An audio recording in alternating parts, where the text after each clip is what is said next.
Caso 321. El orfanato que sacudió a Jalisco.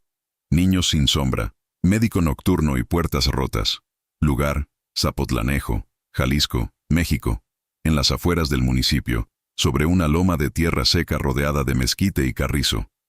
Época: otoño-invierno de 1991.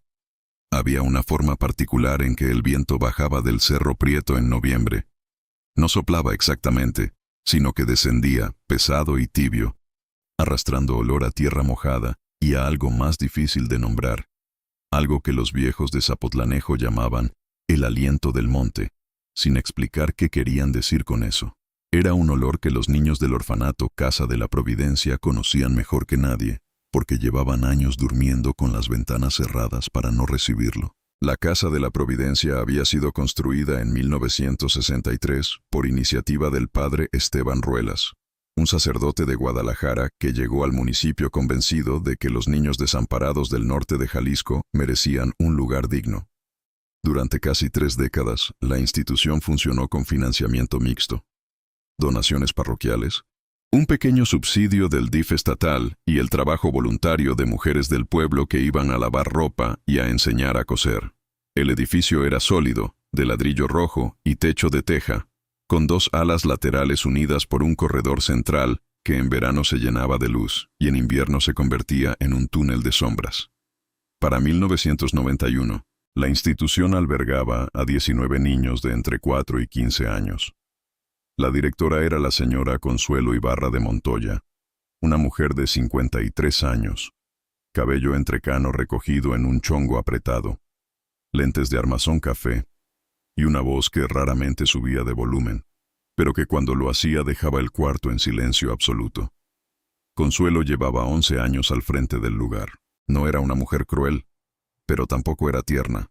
Era eficiente, justa a su manera, y profundamente convencida de que la disciplina era la única forma de prepararlos para una vida que no les iba a perdonar nada. El primer testimonio que existe sobre lo que ocurrió en la Casa de la Providencia durante el otoño de 1991 proviene de Rebeca Salinas, enfermera de turno nocturno que había sido contratada en septiembre de ese año para cubrir las noches de lunes a viernes. Tenía 28 años. Había estudiado en Guadalajara y aceptado el trabajo porque vivía en Zapotlanejo con su madre enferma y necesitaba algo cercano. En su declaración ante el DIF estatal, firmada en enero de 1992, escribió: «Desde la primera semana noté que los niños dormían de una manera que no era normal. No hablo de pesadillas. Hablo de que no se movían. Si estás viendo este video, te pido que te suscribas al canal y nos dejes en los comentarios desde qué ciudad o país estás viendo esto. Nos ayuda mucho saber que estamos llegando a más personas, y esta historia en particular merece ser escuchada hasta el final». Rebeca Salinas anotó en su bitácora personal, que no era parte del expediente oficial, varias observaciones durante las primeras semanas. Los niños dormían en posición de cúbito dorsal, con los brazos a los costados, sin girar durante toda la noche. Cuando ella pasaba lista a las 2 de la mañana, que era su protocolo, todos parecían inconscientes de manera uniforme, regular, casi mecánica, como si alguien hubiera apagado un interruptor. Escribió. Lo que más le perturbó en ese primer mes no fue el silencio de los cuartos, sino el hecho de que ningún niño, absolutamente ninguno, recordara haber soñado algo. Esto podría parecer menor. Los niños mienten, olvidan. No siempre articulan bien su vida interior. Pero Rebeca llevaba 5 años trabajando en pediatría y sabía que los niños entre 4 y 15 años sueñan con frecuencia y con intensidad, y que generalmente quieren contarlo. Aquí no había nada, ni siquiera los más pequeños, que normalmente despertaban confundidos o asustados, tenían algo que reportar. Solo el sueño, solo la noche, solo el despertar. El doctor que atendía a los niños de manera regular era el doctor Aurelio Campos Vega, médico general de 51 años con consultorio en el centro de Zapotlanejo. Un hombre bajo, de bigote recortado y manos grandes que contradecían su complexión delgada. Llegaba a la Casa de la Providencia los martes por la tarde. Revisaba a quien lo necesitara. Dejaba un reporte breve y se marchaba antes de que oscureciera. Era puntual, correcto, poco hablador. Consuelo Ibarra confiaba en él porque nunca le había dado motivos para no hacerlo. Pero Rebeca, desde sus primeras semanas, notó algo que le costó semanas admitir incluso en privado. El doctor Campos a veces llegaba de noche, no los martes, no en días programados. Llegaba en silencio, sin avisar. Después de las 10, cuando Consuelo ya no estaba. Rebeca lo vio la primera vez un miércoles a las 10:40 de la noche, cruzando el corredor central con una pequeña maletín de cuero negro, en dirección al ala sur, donde dormían los niños de entre 6 y 10 años. Cuando ella le preguntó qué hacía ahí, él respondió con una calma que le pareció ensayada. Vine a revisar a Toño. Le dejé el antibiótico incompleto en la tarde. Antonio Reyes, apodado Toño, tenía 7 años y había tenido una infección de garganta la semana anterior. Era una respuesta plausible. Era una respuesta que Rebeca anotó en su cuaderno personal esa misma noche, con la fecha, la hora y las palabras exactas del doctor. Lo anotó porque algo en su tono no le gustó. No era hostilidad. Era la ausencia de cualquier incomodidad. Un médico que llega de noche a un orfanato sin avisar debería, al menos, dudar un segundo al ser confrontado. El doctor Campos no dudó. En los días siguientes, Rebeca comenzó a prestar más atención. Empezó a llevar el cuaderno consigo durante toda la noche, no solo para anotar incidentes médicos, sino para registrar sonidos, movimientos, cualquier anomalía en la rutina del edificio. El corredor central crujía de manera característica, dependiendo de por dónde lo pisaras. Cerca del baño de niñas crujía 2 veces seguidas. Cerca de la entrada del comedor, una vez largo. Aprendió esos sonidos como se aprende la voz de alguien que vive contigo. Y una noche, 11 días después del primer avistamiento del doctor, escuchó el crujido doble del baño de niñas, a la 1:20 de la madrugada. La niña que encontró Rebeca en el corredor esa noche se llamaba Daniela Fuentes. Tenía 9 años, pelo negro hasta los hombros, una cicatriz pequeña sobre la ceja derecha de una caída que había tenido meses atrás. Estaba de pie, en camisón blanco, mirando hacia la ventana del fondo que daba al patio trasero. Rebeca se acercó despacio. Le puso una mano en el hombro y la niña no se sobresaltó. Se giró con una lentitud que no era la de alguien que acaba de despertar, sino la de alguien que lleva mucho tiempo muy quieto. ¿Qué haces aquí, Daniela? La niña la miró un momento antes de responder. Estaba viendo. ¿Viendo qué? Daniela volvió la vista hacia la ventana. Al señor que camina sin hacer ruido. Rebeca miró hacia el patio.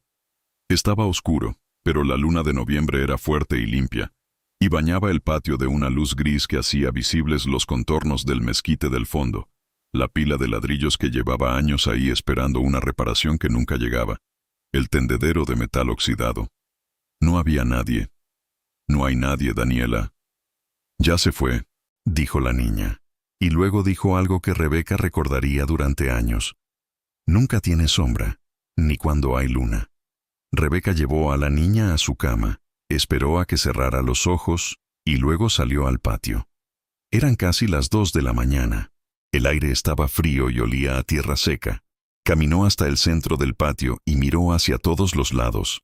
Nada, solo el viento bajo del Cerro Prieto y el silencio denso del campo. Pero cuando regresó al corredor y miró el piso, vio algo que no había notado al salir. Huellas de tierra en el corredor. Tierra oscura, húmeda, como la del monte, que llegaban desde la puerta trasera hasta el ala sur y volvían. Las huellas no eran de Daniela, eran de zapatos de adulto. Rebeca no durmió esa noche. Se sentó en la silla de su puesto junto a la entrada del ala norte y estuvo despierta hasta que llegó la cocinera a las 6:30 de la mañana. Cuando llegó Consuelo Ibarra a las 8, Rebeca había decidido que iba a hablar, pero cuando abrió la boca para decir lo que había visto, Consuelo la miró con una paciencia que era casi condescendiente y dijo: «Los niños caminan dormidos, Rebeca. Daniela lo ha hecho antes. Tú eres nueva aquí. Pero esto no es nuevo». No le dio espacio para mencionar las huellas. No le dio espacio para mencionar al doctor Campos. Y Rebeca, que llevaba pocas semanas en el trabajo y necesitaba el sueldo, decidió esperar. Solo un poco más. Solo hasta tener algo más concreto. Esa decisión le costaría semanas de culpa que no la abandonaron durante mucho tiempo. Había en la casa de la Providencia un niño que los demás llamaban el Mudo, aunque su nombre real era Ezequiel Torres y tenía 12 años. No era mudo en sentido clínico. Hablaba cuando quería, que era casi nunca.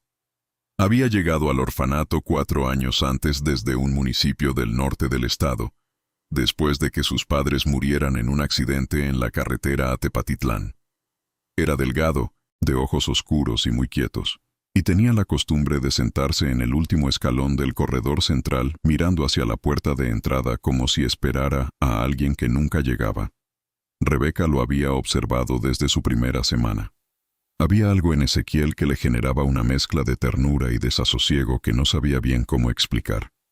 No era que pareciera perturbado, era que parecía saber demasiado para su edad, no en sentido intelectual, sino en el sentido de alguien que ha aprendido a leer el peligro en los rostros antes de que se vuelva palabras. 3 días después del episodio con Daniela, Ezequiel se acercó a Rebeca mientras ella revisaba el botiquín del pasillo norte. Se plantó a su lado sin decir nada durante 1 minuto entero, lo cual Rebeca ya había aprendido a respetar como su forma de pedir permiso para hablar. «¿Qué pasó con Daniela?», preguntó finalmente. Estaba caminando dormida. «Ya está bien». Ezequiel asintió despacio, como si eso confirmara algo que ya sabía. «¿Vio al hombre del patio?». Rebeca cerró el botiquín. Daniela dijo que vio a alguien. «No es la primera». Ezequiel miraba el suelo mientras hablaba, con ese tono plano que usaba siempre, como si estuviera recitando hechos meteorológicos. El año pasado también lo vio Patricio, y antes que él, la Mónica. Los que lo ven después no recuerdan bien los sueños. Rebeca sintió el frío antes de que sus palabras terminaran de acomodarse. «¿Cómo sabes eso?». «Porque yo los escucho. Los que duermen junto a mí hablan a veces de noche. No cuando caminan. Mientras duermen. Dicen cosas que no tienen sentido, pero siempre el mismo tipo de cosas». Hizo una pausa. «Dicen que están muy cansados, pero que no pueden quedarse». «¿Quedarse dónde?». Ezequiel la miró entonces directamente, lo cual era inusual en él. «En sus sueños. Dicen que alguien los saca». Rebeca quiso preguntarle más, pero en ese momento sonó la campana del comedor y Ezequiel se marchó con la misma quietud con que había llegado, dejándola sola con el botiquín cerrado en las manos y un malestar que ya no tenía forma de ignorar. Esa tarde, antes de que llegara su turno nocturno, Rebeca fue al centro de Zapotlanejo, no al consultorio del doctor Campos. Fue a la farmacia donde surtía las recetas del orfanato, atendida por don Filiberto Guerrero, un hombre de 60 y tantos años que llevaba toda su vida en el pueblo y sabía exactamente quién era quién. Le preguntó con cuidado cuánto tiempo llevaba el doctor Campos trabajando con la Casa de la Providencia. Don Filiberto la miró por encima de sus lentes. «Desde el 86, cuando se fue el doctor Ríos». Luego, sin que Rebeca preguntara más, añadió: «Antes del 86 también hubo cosas raras en ese lugar, pero eso fue con otra gente». «¿Qué tipo de cosas?». Don Filiberto empezó a contar monedas sobre el mostrador. «Eso ya es historia vieja, mija. Y la historia vieja de Zapotlanejo es mejor dejarla donde está». Lo que Rebeca no sabía, y que solo descubriría semanas después, era que la Casa de la Providencia había sido objeto de una queja formal ante el DIF estatal en 1984. La queja la había presentado una mujer llamada Esperanza Villanueva, ex cocinera de la institución, quien afirmaba que varios niños habían sido sometidos a procedimientos médicos no autorizados durante las noches, aplicados por un médico cuyo nombre en la queja aparecía parcialmente tachado.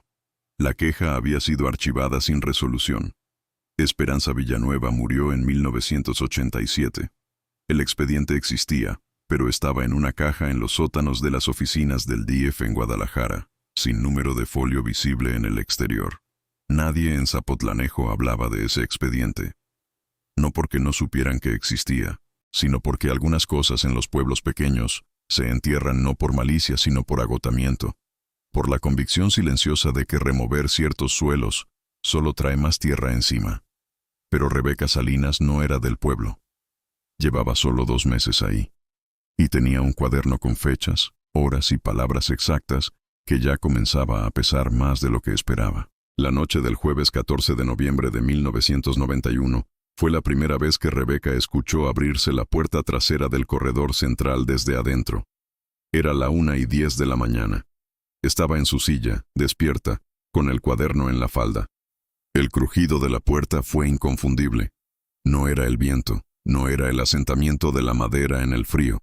Era el crujido metálico específico de la manija de hierro que ella misma usaba varias veces por noche para salir al patio. Tomó la linterna, se levantó y caminó despacio hacia el corredor. La puerta estaba entreabierta. El viento del cerro entraba por la rendija, frío y con olor a tierra. En el umbral, con un pie adentro y uno afuera, estaba un niño. Tenía 7 años. Era Toño. Rebeca se acercó con cuidado. «Toño», dijo en voz baja.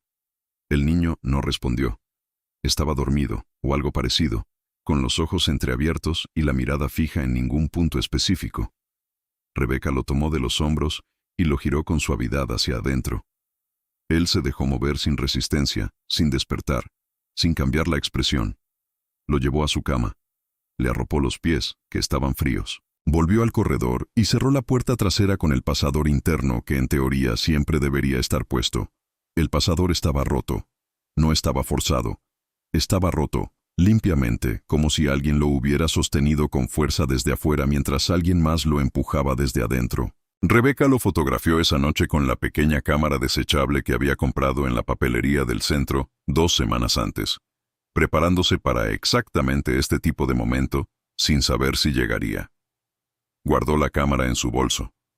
Fue al cuarto de Toño y se sentó en la silla junto a su cama hasta las 6 de la mañana. Cuando Toño despertó, a las 7, dijo que había dormido muy bien. Consuelo Ibarra escuchó el reporte sobre el pasador roto con la misma expresión con que escuchaba casi todo. Atenta, sin alarma. Dijo que mandaría llamar al carpintero. Dijo que los niños a veces empujaban las puertas de noche. Dijo que Rebeca debía asegurarse de hacer rondas más frecuentes si le preocupaba la seguridad. Lo que no dijo fue nada sobre el doctor Campos. Lo que no dijo fue nada sobre los procedimientos médicos nocturnos. Y Rebeca, que ya llevaba semanas aprendiendo el lenguaje de los silencios de Consuelo, entendió que no era ignorancia, era algo más complicado.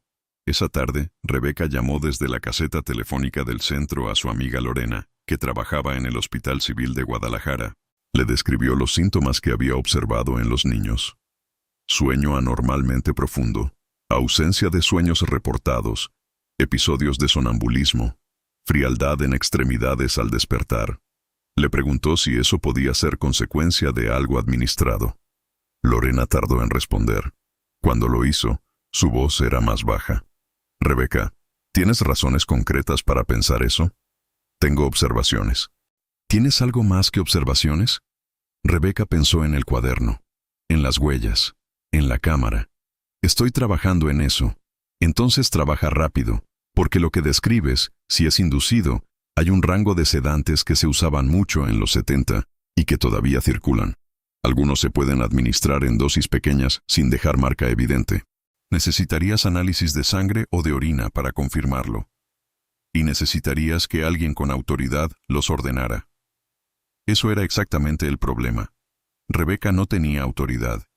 Era una enfermera de turno nocturno, nueva, sin conexiones en el municipio, con una madre enferma en casa y un trabajo que necesitaba conservar. Pero tenía el cuaderno, tenía la cámara, y tenía a Ezequiel Torres, que sabía escuchar de noche. Ezequiel le entregó su parte del rompecabezas, sin saber exactamente lo que le estaba dando. Fue 4 días después de la conversación en el corredor. Se acercó a Rebeca en el patio, durante el recreo de la tarde, y le puso en la mano un papel doblado en 4. Era una hoja de cuaderno escrita con letra apretada y sin márgenes. Rebeca lo leyó esa noche, en su silla de guardia, con la linterna. Ezequiel había estado tomando notas, no con la metodología de una enfermera, sino con la observación callada de un niño que llevaba años aprendiendo a no ser notado. Había anotado fechas aproximadas en que había visto al doctor Campos de noche, sin entrar en detalles porque no había querido acercarse demasiado. Había anotado los nombres de 4 niños que en los últimos meses habían tenido episodios de sonambulismo o habían comentado durante el día sentirse pesados, palabra que usaban con una regularidad que Ezequiel había encontrado extraña. Había anotado algo más. que los episodios coincidían siempre con las noches en que la señora Consuelo se quedaba hasta tarde en su oficina con la puerta cerrada, que era inusual porque normalmente se marchaba a las 9, y había anotado al final de la hoja, con una caligrafía más pequeña como si dudara en incluirlo. Una vez escuché al doctor hablar con la señora Consuelo. Él dijo, los niveles ya no funcionan igual. Ella dijo, entonces aumentalos. Eso fue en octubre. Rebeca leyó esa última línea 3 veces, dobló el papel y lo puso junto a su cuaderno, dentro del bolso que nunca dejaba desatendido. Sintió algo que no era exactamente miedo, porque el miedo implica incertidumbre, y lo que ella sentía en ese momento era más parecido a una certeza que aplasta. Los niveles, aumentalos. Alguien estaba durmiendo a esos niños. No era accidental, no era negligencia, era deliberado, calculado, repetido en el tiempo. Y la directora lo sabía. Lo que Rebeca no podía responder todavía era la pregunta que seguía a eso. ¿Para qué? La respuesta, cuando llegó, no llegó de golpe. Llegó en fragmentos, como suele llegar la verdad cuando es demasiado grande para caber de una sola vez. El primer fragmento llegó de don Filiberto, el farmacéutico. Rebeca volvió a visitarlo una tarde de la segunda semana de noviembre, con más preguntas y menos paciencia para los rodeos. Le preguntó directamente si el doctor Campos le surtía recetas fuera de lo ordinario. Don Filiberto la miró largo tiempo. Luego dijo, él no surte aquí, surte en Guadalajara. Y luego, bajando la voz aunque estaban solos, pero una vez, hace como 3 años, se le olvidó un papel, una nota de compra, no una receta, de un laboratorio privado, nombres que yo no había visto. Le devolví el papel sin decirle nada. ¿Recuerda los nombres? Don Filiberto negó con la cabeza, pero luego abrió un cajón, sacó una agenda vieja con las esquinas dobladas y la hojeó durante un momento. Arrancó una hoja pequeña y se la entregó a Rebeca. Ahí había un nombre, Flunitrazepam, y debajo, con distinta tinta, más reciente, dosis pediátrica. Rebeca conocía ese nombre. En el Hospital Civil de Guadalajara había circulado en los últimos años como droga de abuso, especialmente en contextos donde se quería dejar a alguien sin memoria de lo ocurrido durante la noche. Era potente, era barata, dejaba muy poca huella. Salió de la farmacia con el papel en el bolsillo y caminó 3 cuadras antes de detenerse en la acera, de cara al Cerro Prieto, que se veía al fondo como una mancha oscura contra el cielo naranja del atardecer. Pensó en los niños. Pensó en Toño, en Daniela, en los que Ezequiel había nombrado. Pensó en cuántas noches habían pasado sin saber lo que les ocurría, despertando cansados, sin sueños, con los pies fríos. Todavía no sabía exactamente qué les hacían, pero ya sabía suficiente para saber que tenía que actuar. El problema era que no sabía en quién confiar. La primera persona a quien Rebeca intentó acudir fue al presidente municipal de Zapotlanejo, cuya oficina quedaba a 2 cuadras de la farmacia. No porque creyera que era la persona ideal, sino porque era la autoridad más accesible que se le ocurría en ese momento. El secretario de la presidencia la recibió con amabilidad y le informó que el presidente estaba en Guadalajara hasta el viernes. ¿Podía dejarle un recado? Rebeca miró al secretario, un hombre joven con camisa verde y una pluma detrás de la oreja, y calculó cuánto de lo que le dijera llegaría al presidente y cuánto quedaría en ese escritorio. Dijo que volvería el viernes y se marchó. Luego pensó en el DIF municipal. Fue a sus oficinas. Una trabajadora social la escuchó durante 15 minutos, tomó notas, y le dijo que para abrir una investigación formal necesitaban una denuncia escrita con nombre, firma y evidencia documental o testimonial directa. Le explicó que las observaciones de una enfermera sobre patrones de sueño, sin análisis clínicos, no constituían evidencia suficiente para actuar. Le dijo que lo que describía era preocupante, pero no verificable, y que debía continuar observando y documentando antes de formalizar algo. Rebeca la miró fijo durante un segundo. ¿Cuánto tiempo más tengo que documentar mientras esto sigue pasando? La trabajadora social bajó la mirada hacia sus notas. Entiendo su angustia, pero el proceso existe para proteger también a los denunciados. Rebeca salió a la calle. Era media tarde. El sol de noviembre caía oblicuo y sin calor. alargando las sombras de los postes de luz hasta el doble de su tamaño. Se quedó parada en la banqueta pensando en Ezequiel, que tenía 12 años y llevaba quién sabe cuánto tiempo siendo el único que prestaba atención en ese edificio. Pensó que si ella, adulta, con formación médica y con evidencia acumulada, no lograba que nadie se moviera, ¿qué posibilidad había tenido ese niño de que alguien lo escuchara? Esa noche, en su turno, Rebeca tomó una decisión que le cambiaría la vida durante los siguientes 3 meses. Decidió que no iba a esperar al viernes, ni al proceso formal, ni a que la evidencia fuera suficiente para alguien que no había visto lo que ella había visto. Decidió entrar a la oficina de Consuelo. La oficina de Consuelo Ibarra estaba al fondo del ala administrativa, separada del corredor central por una puerta de madera con cerradura de llave que permanecía cerrada después de las 9 de la noche. Rebeca sabía que había un duplicado de las llaves en el cajón de la cocina, el mismo que usaban para las emergencias nocturnas. Lo había visto ahí desde su primera semana, en un gancho de alambre junto a las llaves del almacén y del baño de niños. Entró a la oficina a las 2:15 de la mañana, con la linterna apagada y usando solo la luz que entraba por la ventana de la calle. Esperó que sus ojos se adaptaran. El cuarto olía a papel viejo, a café frío y al perfume de Consuelo, que era un olor dulce y denso que Rebeca ya había aprendido a asociar con la incomodidad. Fue directamente al archivero de metal gris que estaba junto al escritorio. El cajón de abajo no tenía llave. Lo abrió despacio, sin sacar nada, solo iluminando con la linterna lo suficiente para leer los rótulos de las carpetas. La mayoría eran documentos administrativos, registros de admisión, facturas de proveedores, correspondencia con el DIF. Pero en el fondo del cajón, debajo de una carpeta de reportes anuales, había un sobre de papel manila cerrado con una liga, sin rótulo visible. Rebeca lo sacó con cuidado, lo llevó al escritorio y lo abrió. Adentro había 3 cosas, una lista mecanografiada con 12 nombres de niños, con fechas al lado de cada uno, un recibo de depósito bancario a nombre de Aurelio Campos Vega, con una cantidad que Rebeca tardó en procesar porque no esperaba ese número, y una carta manuscrita, firmada con iniciales que no reconoció, que decía en su párrafo central: conforme a lo acordado, los sujetos deben mantenerse en estado de sedación media durante las sesiones para garantizar la ausencia de reacción. Los resultados de las últimas 4 sesiones son satisfactorios.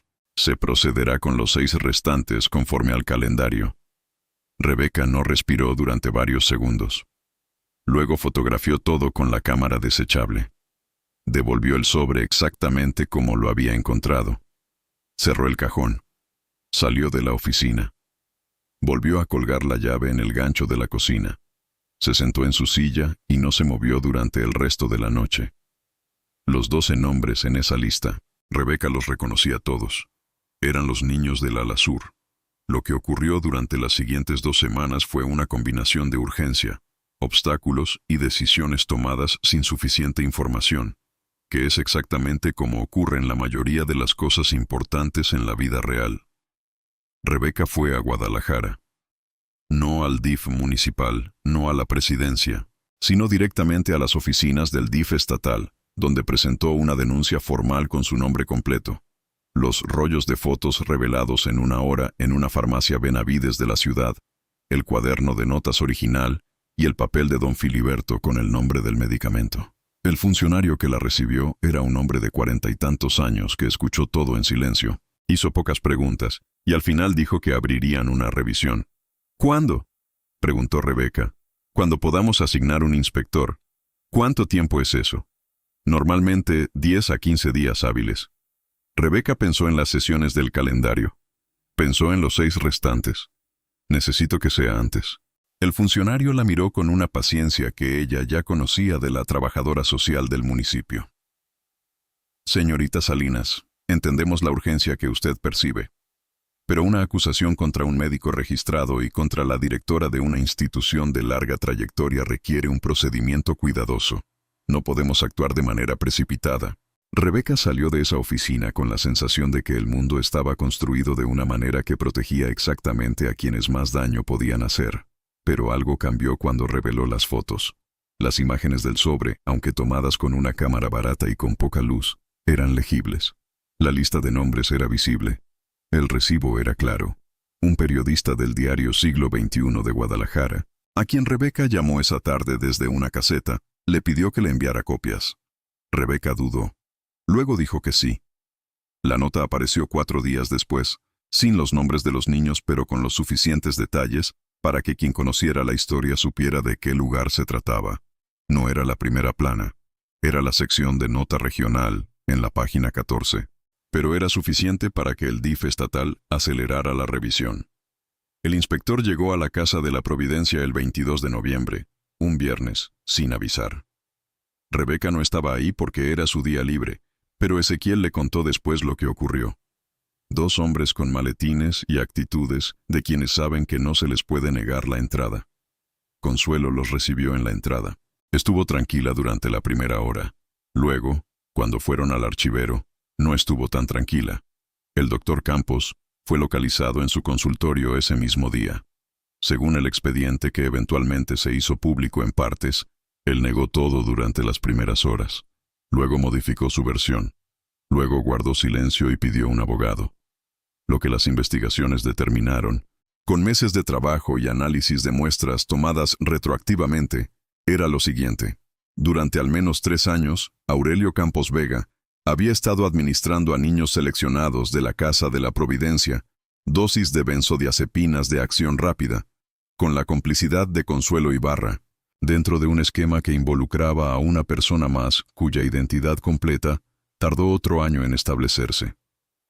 Los niños eran sedados, trasladados temporalmente y devueltos sin memoria del periodo. Los pagos eran reales. Las sesiones eran documentadas con un código interno que en la lista Rebeca había fotografiado correspondía a fechas específicas. La palabra que el expediente usaba, en el lenguaje frío y técnico de los documentos judiciales, era explotación. Rebeca la leyó en una copia que le entregaron en Guadalajara meses después y tardó varios minutos en poder ponerse de pie. Consuelo Ibarra fue detenida el 25 de noviembre de 1991. El doctor Campos fue detenido el mismo día. Ambos fueron presentados ante el Ministerio Público de Guadalajara. El caso generó cobertura en varios medios del estado durante diciembre, aunque con una brevedad que a Rebeca le pareció indecente considerando la magnitud de lo ocurrido. Los 19 niños de la Casa de la Providencia fueron trasladados a distintas instituciones del estado mientras se decidía qué hacer con el edificio. Ezequiel Torres fue al Centro de Atención Juvenil de Tonalá. Daniela Fuentes fue con una familia de acogida en Zapopan. Toño, el de 7 años, fue trasladado a una institución en Tlaquepaque. Rebeca los visitó cuando pudo, que no fue tan seguido como hubiera querido, porque tuvo que seguir trabajando, porque su madre empeoró en diciembre y después mejoró, porque la vida no espera a que uno procese las cosas. Visitó a Ezequiel en febrero de 1992, 3 meses después. Lo encontró en el patio del centro de Tonalá, sentado en un borde de cemento con los codos sobre las rodillas. Estaba más alto que en noviembre. Cuando la vio, no sonrió, que era su manera habitual, pero sí la miró con algo que no era la mirada plana de antes. «¿Cómo estás?», le preguntó Rebeca. Ezequiel lo pensó un momento. «Sueño», dijo finalmente. Rebeca no entendió de inmediato. «¿Qué?». «¿Qué sueño? Todas las noches». Hizo una pausa. Antes no soñaba, ahora sí. Rebeca asintió. No dijo nada porque no había nada que decir que no sonara pequeño frente a eso. Se quedaron un rato en el patio, bajo el sol de febrero que en Jalisco ya empieza a tener peso, y Rebeca pensó en todas las noches que ese niño había pasado en el corredor de un edificio de ladrillo rojo, escuchando lo que nadie más quería escuchar, escribiendo en una hoja de cuaderno lo que nadie más se había atrevido a anotar. El caso judicial se prolongó durante 4 años. Las condenas llegaron en 1995, reducidas por recursos legales y tecnicidades que Rebeca aprendió a nombrar sin que le cambiara la expresión. Fueron condenados. No todo lo que merecían, en la opinión de quienes habían estado adentro, pero condenados. La Casa de la Providencia cerró en 1993. El edificio fue comprado por un particular y eventualmente convertido en bodega.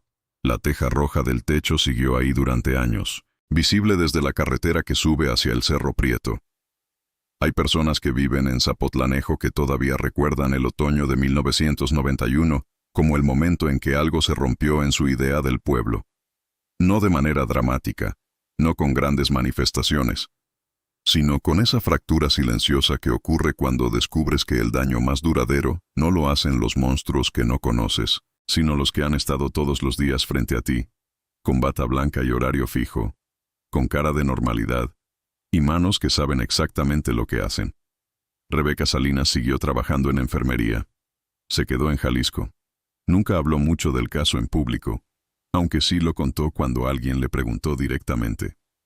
Guardó el cuaderno durante años en una caja debajo de su cama. En algún momento, no recuerda exactamente cuándo, lo sacó y lo leyó completo por primera vez desde que lo había escrito. Lo que más le impactó, al releerlo, no fue lo que había documentado sobre el doctor o sobre Consuelo. Fue una línea que había escrito en su primera semana, antes de saber nada, solo observando a los niños en la rutina del día. Tienen una manera de estar quietos que me preocupa. Como si hubieran aprendido que estar quieto es la única forma de estar seguros. Eso lo había escrito el 18 de septiembre de 1991. 30 años después, esa línea todavía la despierta a veces en la noche. La Casa de la Providencia no fue el único lugar en Jalisco donde ocurrieron cosas similares durante esa década. Eso es algo que Rebeca descubrió mucho después, casi por accidente, cuando en 1994, una periodista de Público de Guadalajara la contactó para preguntarle sobre el caso, y en el transcurso de la conversación, mencionó que había encontrado referencias a una situación parecida en un orfanato del municipio de Atotonilco el Alto, a finales de los años 70. Expediente archivado, sin resolución, nombre del médico involucrado diferente, pero con un patrón de operación que la periodista describió con palabras que Rebeca reconoció inmediatamente. No era una red en el sentido cinematográfico de la palabra. No había una organización con nombre y estructura jerárquica que alguien pudiera desmantelar de un golpe. Era algo más difuso y por eso más persistente, una forma de operar que se transmitía entre ciertos hombres que compartían acceso, que sabían que las instituciones de menores eran espacios donde la supervisión era mínima, y la confianza depositada en las figuras de autoridad era casi total, y que habían aprendido a usar esa confianza con una frialdad que Rebeca todavía no encontraba palabras para describir sin que le temblara algo por adentro. La periodista se llamaba Inés Armenta. Tenía 32 años, pelo corto, y una manera de hacer preguntas que hacía sentir que ya sabía la respuesta, y solo quería confirmarla. Se reunió con Rebeca 3 veces en una cafetería de la colonia americana de Guadalajara, con una grabadora pequeña sobre la mesa y un cuaderno propio que Rebeca reconoció con algo parecido a la solidaridad. En la tercera reunión, Inés llegó con una carpeta. Adentro había copias de documentos que había obtenido a través de una solicitud de información al DIF estatal, que apenas comenzaba a existir como mecanismo formal. Entre esos documentos estaba el expediente de la queja de 1984. El de Esperanza Villanueva, la cocinera que había muerto en 1987. Rebeca leyó la queja de Esperanza sentada en esa cafetería, con el ruido de las tazas y las conversaciones alrededor, y sintió algo que no había sentido con esa intensidad desde la noche en que leyó el contenido del sobre en la oficina de Consuelo. La sensación de que el suelo no era tan firme como parecía. Esperanza había descrito, con un español cuidadoso y lleno de correcciones tachadas, exactamente lo que Rebeca había observado 7 años después. Los niños quietos, el médico nocturno, las puertas que no debían abrirse abriéndose. Había escrito: fui a decírselo a la señora directora de ese entonces, y ella me miró como si yo fuera la que estaba haciendo algo malo. Me dijo que si no me gustaba cómo funcionaban las cosas, que me buscara otro trabajo. Esperanza no se había buscado otro trabajo de inmediato. Había presentado la queja, y luego, sin que el expediente documentara ninguna razón específica, había dejado de trabajar en la institución 3 semanas después. La directora de 1984 no era Consuelo Ibarra. Era una mujer llamada Guadalupe Serrano de Patiño, que para 1994 vivía en la Ciudad de México, y de quien Inés Armenta no había podido obtener declaración porque su teléfono no contestaba, y su dirección registrada estaba desactualizada. Lo que esto significaba era que el patrón había sobrevivido a un cambio de dirección. El doctor Campos había llegado en 1986, cuando se fue el doctor Ríos, según lo que le había dicho don Filiberto. Pero la queja de 1984 era anterior al doctor Campos. Lo que persistía no era solo un individuo, era un acceso, una costumbre, una permisividad estructural que se adaptaba a quien estuviera dispuesto a usarla. Inés publicó su reportaje en noviembre de 1994, en el tercer aniversario de los eventos. Ocupó media página interior con una foto del edificio ya cerrado. Generó algunas cartas al director, nada más, en términos inmediatos. Pero Rebeca guardó ese recorte junto a su cuaderno, en la misma caja debajo de la cama. Ezequiel Torres cumplió 18 años en 1997 y salió del sistema de protección del DIF. Rebeca perdió contacto con él durante un tiempo. Lo volvió a encontrar, completamente por casualidad, en 2001, en la sala de espera de un hospital de Guadalajara donde ella trabajaba, entonces como enfermera de turno matutino. Él estaba ahí acompañando a un amigo que se había lastimado la muñeca. Tenía 22 años, llevaba el cabello más largo. Trabajaba en una imprenta en Tlaquepaque. Era alto, delgado como siempre, con los mismos ojos quietos, aunque algo más suavizados por el tiempo. Hablaron durante 20 minutos en el pasillo mientras esperaban que atendieran a su amigo. Rebeca le preguntó cómo le había ido. Él le contó lo suficiente para que ella entendiera que había sido difícil, como lo es casi siempre para quien sale de esos sistemas sin una familia que los reciba, pero que estaba bien, que tenía trabajo estable, que tenía un cuarto propio. Antes de irse, Ezequiel le dijo algo que Rebeca no esperaba. «Usted sabe que yo nunca le conté todo, ¿verdad?» Rebeca lo miró. «¿Qué quiere decir?» Ezequiel miró el suelo un momento, con ese gesto antiguo de cuando pedía permiso para hablar. «Lo del papel que le di, las fechas, los nombres. Yo tenía más, pero no se los di porque pensé que si le daba demasiado, usted se asustaba y se iba». Rebeca tardó en responder. «¿Y si me los hubiera dado todos desde el principio?» Él la miró. «No lo sé, pero sí sé que usted fue la única que no se fue». Se despidieron en el pasillo. Rebeca lo vio marcharse con su amigo hacia los elevadores, con ese paso tranquilo y sin apuro que había tenido desde los 12 años. Volvió a su turno. Hizo su trabajo el resto del día. Esa noche, al llegar a casa sacó la caja de debajo de la cama. No el cuaderno esta vez. Solo se quedó sentada en el suelo con la caja cerrada entre las manos, pensando en la palabra que Ezequiel había usado. La única que no se fue. Pensó en todos los que sí se habían ido. La cocinera que presentó la queja en 1984 y desapareció del expediente. Los inspectores que archivaron sin resolver. Los vecinos de Zapotlanejo que sabían que había historia vieja en ese edificio y decidieron dejarla donde estaba. Los funcionarios del DIF que le pidieron que siguiera documentando mientras el calendario de sesiones seguía avanzando. No todos eran cómplices activos. La mayoría eran solo personas que habían encontrado más fácil no ver que ver, más seguro no actuar que actuar. Y esa facilidad, ese acomodo, era exactamente el suelo en que algo como la Casa de la Providencia podía crecer durante años sin que nadie lo arrancara. El horror no siempre llega de afuera. A veces vive en el espacio que dejamos cuando miramos para otro lado. Rebeca cerró la caja. La puso de vuelta debajo de la cama. Apagó la luz. Y esta vez, a diferencia de muchas noches de 1991, pudo dormir.